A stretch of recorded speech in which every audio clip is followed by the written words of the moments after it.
But I do know this, that it's only 3 people that had contracts with Puff and Bad Boy. Why? Because he's the acceptable monster at this time. A lot of people are saying or asking, is JayZ next? Kids have like an hour left. So get extra comfortable, kids, because after that, y'all gotta go. It's a wrap for y'all, because this thing turns into something that when y'all get older, y'all don't want to come to, okay? So, you know, let's just start to get our groove on a little bit. In an hour, we put the kids away, it's all good. All right, DJ, let's hit it, let's do it. Because for 4 years, I've been screaming, not just Diddy, but Diddy and JayZ are monsters. And the victim-making machine kept going on. So who's next?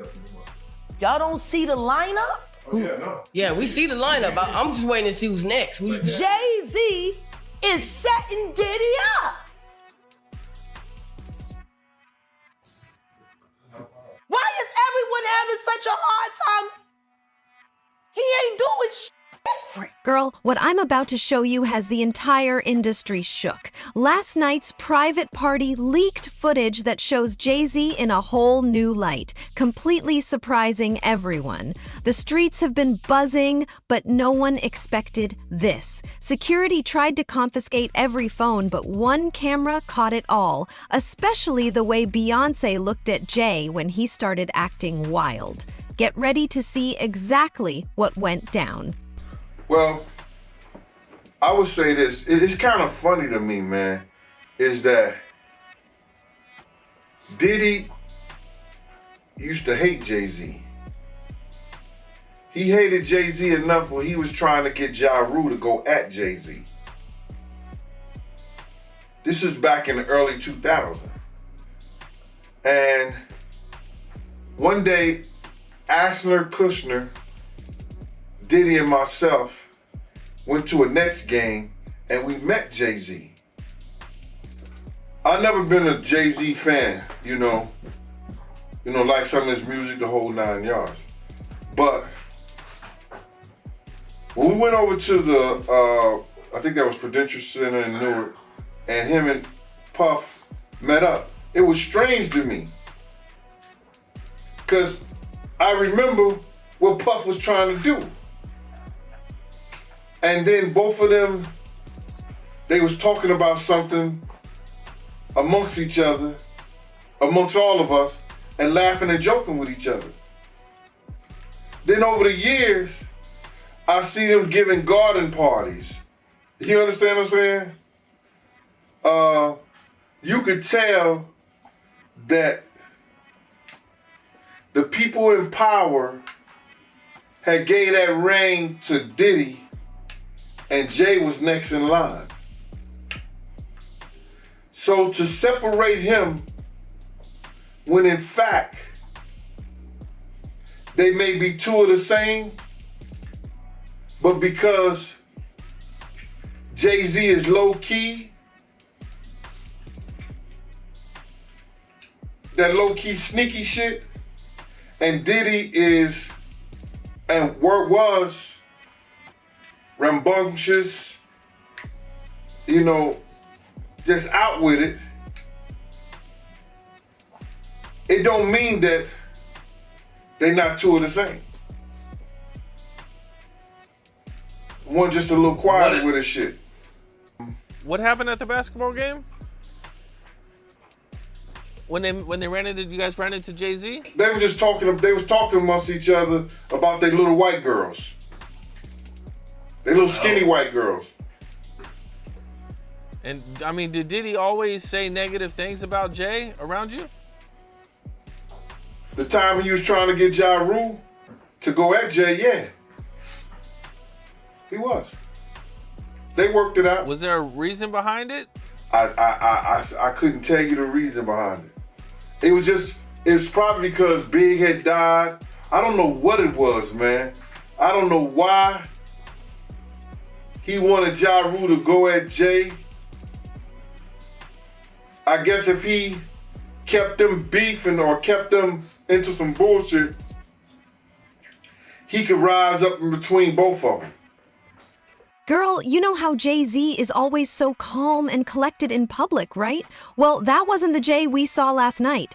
This footage is about to reveal a totally different side of Mr. Carter that has everyone talking. So check this gasp party.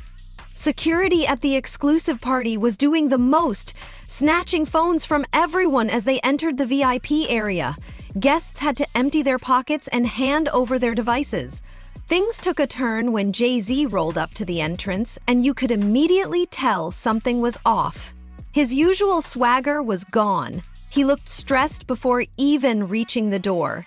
When security asked him to hand over his phone, that's when everything went south. JayZ got animated, throwing his hands up, pointing fingers, and clearly not having it. This wasn't the cool, calculated businessman we're used to seeing. His body language was intense, and security was backing up slowly, trying to keep their distance while still standing their ground. Something definitely touched a nerve. Victims. There was none for her. How many victims potentially do you think there could be? Thousands. Thousands. Wow. I've talked to hundreds that I deal with still myself. I have 3 victims right now who are willing to give testimony about not only what Mr. Carter has done to them, but his wife as well. Mr. Carter's who? They're a nasty little couple. JayZ. They do nasty things. What do you think happened with Kim Keeping Ford? people against their will. Putting people on planes while they're unconscious, just like Aaliyah got on that plane. Unconscious. This girl's There's got a an lot agenda. of things that You can people tell. don't want to talk about, Pierce. She's about to do a fake But tear. okay, but hold on, but Adam, but here's the thing. And again, it always sounds crazy and wild until it ain't, because and who knows? She's not credible or lie detector test or whatever. What if she's right? What if all these things that she's seen, because she was a dominatrix. She said she used to work at these parties and tie guys up and whip them and everything like that. She was about that life. So when somebody that's about that life tells you about the life, you giving her a lot of credibility? I'm not. But Adam, where is she coming up with this stuff? She was at these places. She's seen it firsthand. I'm not denying. She was there. Here, if I listen, you can go play this clip. Yeah, okay, Play this clip, then we'll react. Go ahead, Rob. The shocking allegations levelled at Sean Diddy Combs have burst the floodgates on salacious claims about an industry many people believe harboured a monster. Understandably, the internet's ablaze with claims about these events and whether other powerful figures were involved too. Well, last week I interviewed Jaguar Wright, a singer-songwriter who's made claims about Diddy for years. Those claims had already received a lot of attention in the media across many platforms for many years. And that's the thing about platforms. The reality of the modern world is that pretty much everyone has a platform as long as they have something to say that other people want to hear. That's why we invited her on to be interviewed. The people making these claims have an audience with or without shows like mine. Well, Jaguar Wright unexpectedly made several serious allegations about JayZ and Beyonce during that interview. The craziest part? Watch how Jay keeps glancing over his shoulder like he's expecting someone to walk up at any minute. His usual perfect posture and calm confidence? Gone.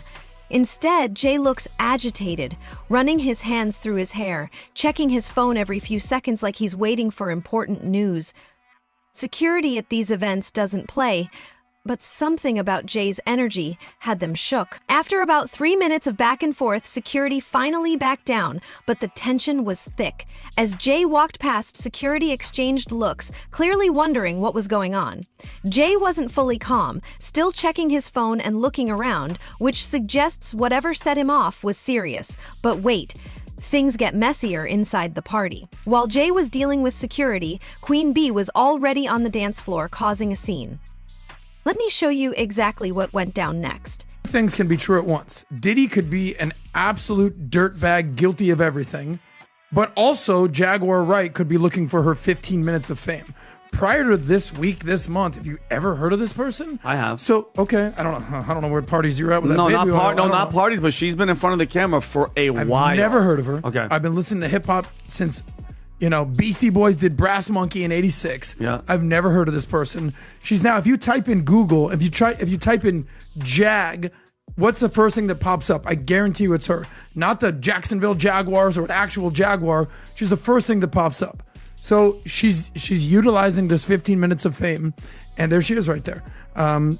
Here's what I'll also say about Diddy. This was what song she was in? No. Big Pimpin'. You know what other song she was in? Big Pimpin', spending. You know what other song? That's JayZ. Yeah.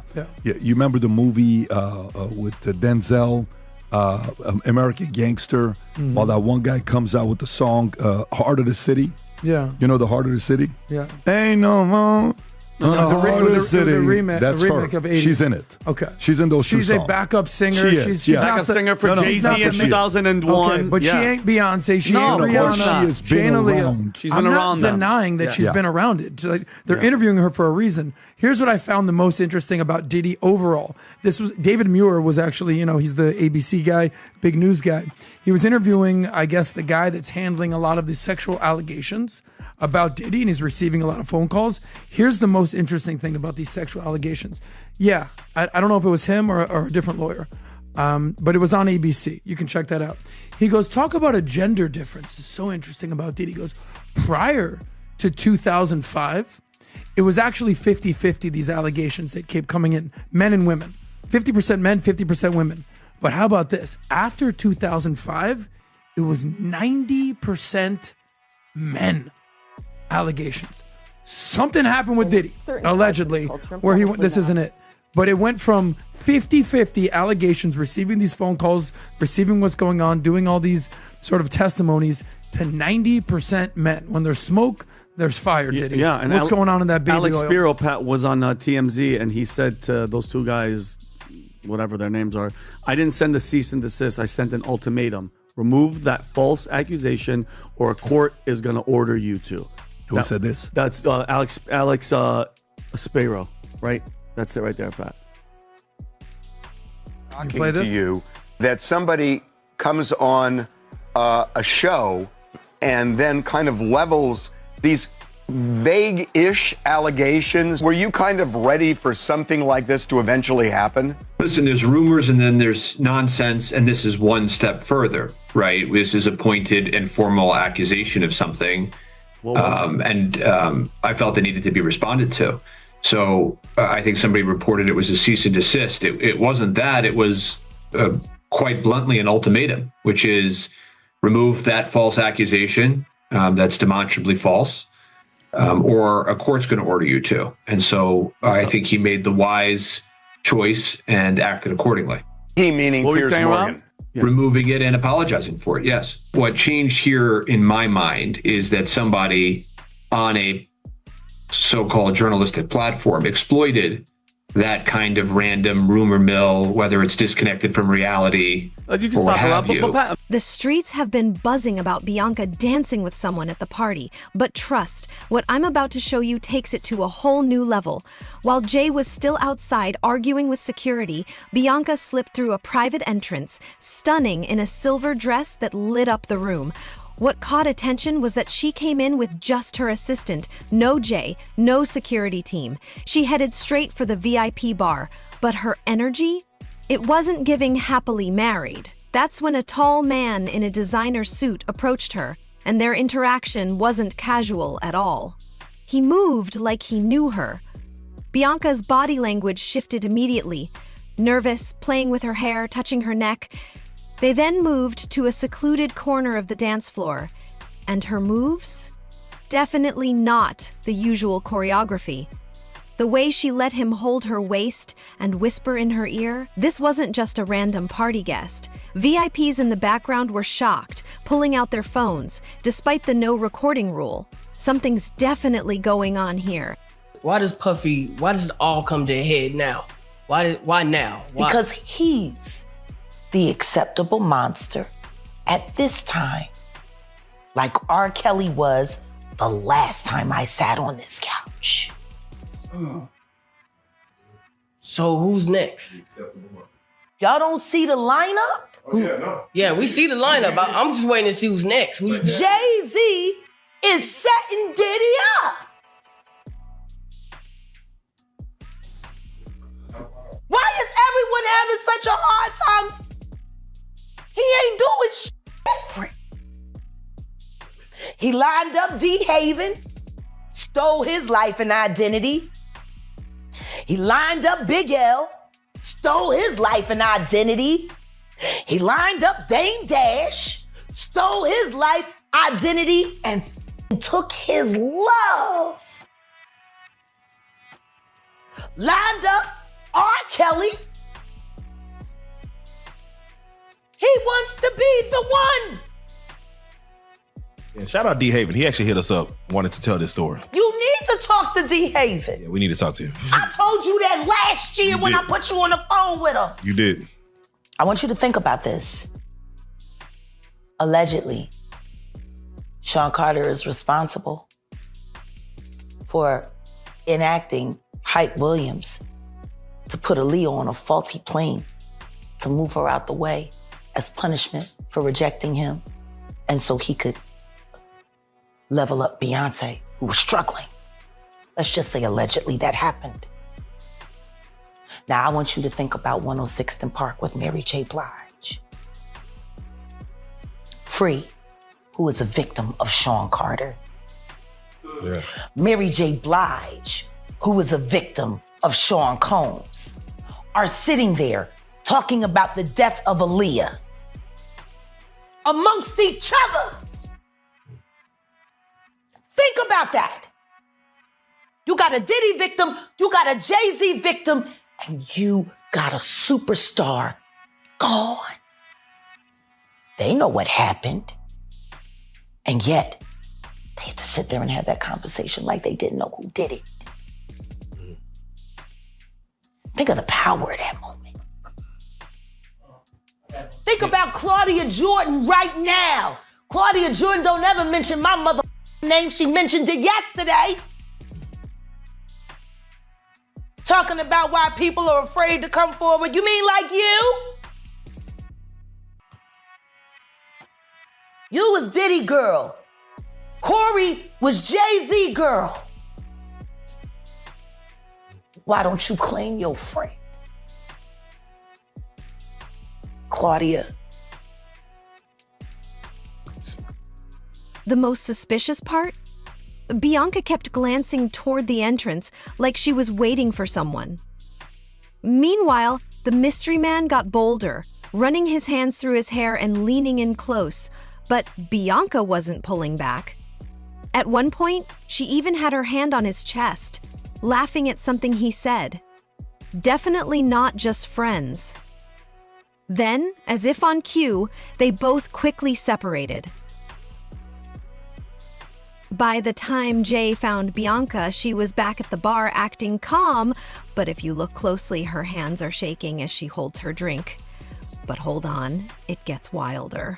While everyone was focused on Bianca's dance floor moment, Diddy was in the cut doing something that had the whole VIP section pulling out their phones. Let me show you what happened next, because this is when the night really took a turn. So, Jack, when you say...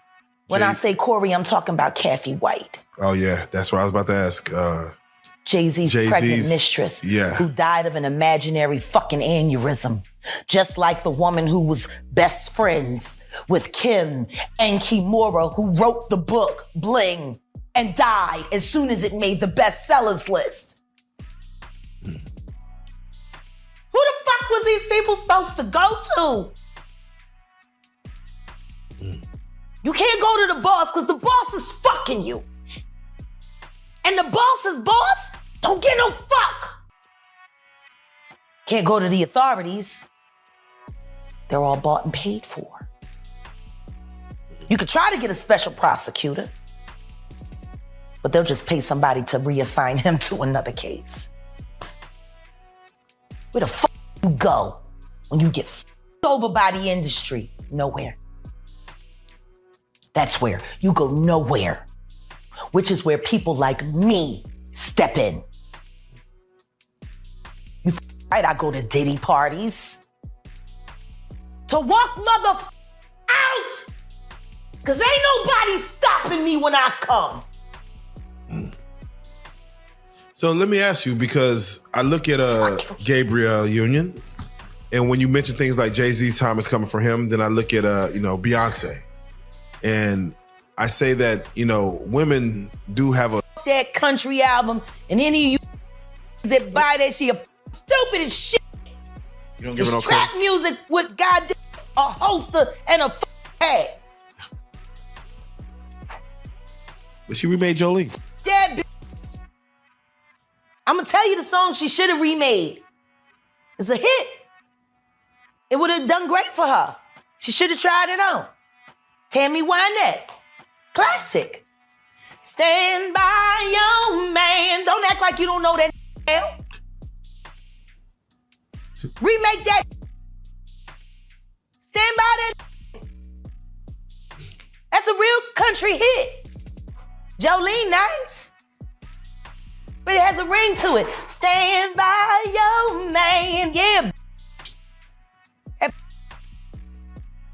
Whoops and disrespects you with other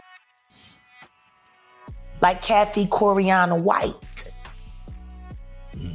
When Diddy walked into the VIP section, no one was ready for the chaos he brought. His crew, with unfamiliar faces in designer suits, made security nervous as they moved through the room like they owned it.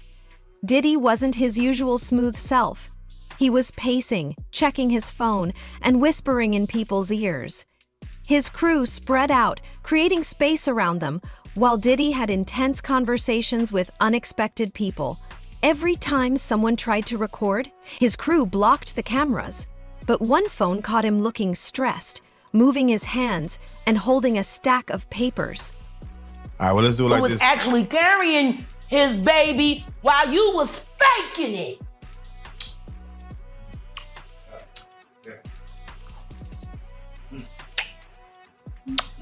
Why your husband don't want to put his seed inside of you? He put it in everybody else? Wild in this world, yo. It's funny, you open up Beyonce's internet, it just gets weird.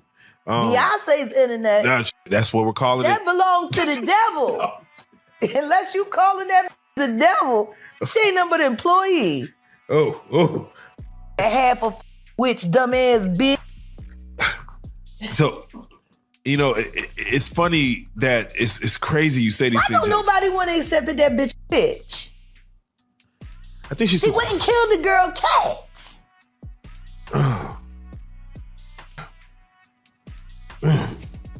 Okay. A girl went to court and charged her with extreme witchcraft. She was hypnotized. She was drugged. Beyonce came and she was in there eating on her and shit while she was asleep. Snacking on his bitch, killing people cats. And guess what? They wouldn't give her the restraining order. They just told her to stay away from Beyonce and work for somebody else. Guess what? She's having a hard time finding work too. Which is interesting because she's a brilliant musician. And she was trained at the esteemed Berklee College of Music. Handpicked by my very good friend, Terry Lynn Carrington, Dr. Terry Lynn Carrington, who put together Beyonce's entire female band, which was Matthew Knowles' idea because he couldn't get Beyonce to stop people.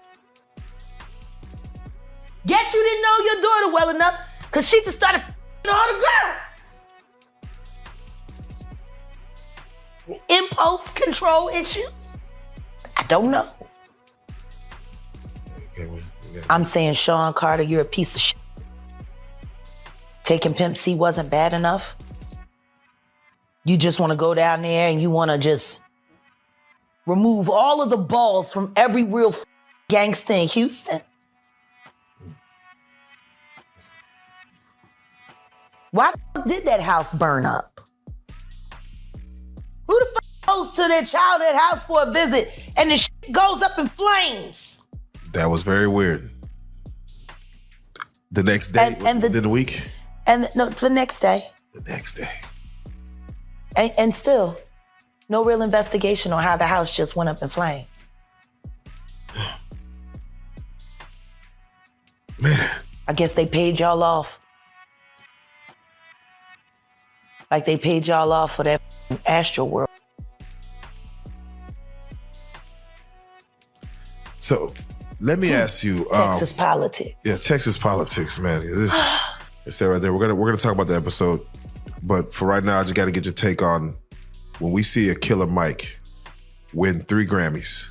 And get arrested immediately after because JayZ paid somebody to him up just so he couldn't have a good night. You, Sean. Hey, man. Weirdo. I don't get no what you got in your head, that Neuralink. You'll never outthink me. Ever. All I do is frustrate your AI. You can't quantify me. You can't even control your wife. You gonna handle a bitch like me. You can't even control that goofy bitch. You should have did a better job. Maybe she wouldn't have had to lose her mind on Kathy. Cause you ain't protecting you. You're protecting her. Wonder why? The atmosphere in the VIP section turned tense when Diddy's crew made their move, causing other guests to grow uncomfortable. Executives whispered, some left, and even the bottle service stopped. Then, Diddy lost his cool, throwing ice, pointing fingers, and his crew closing in. Party staff had to intervene, but just as things seemed about to escalate, JayZ walked back in. He found Beyonce talking to Diddy, who appeared calm despite earlier chaos. The energy shifted dramatically, and the tension between the three was palpable. This moment could change everything people thought they knew about these relationships.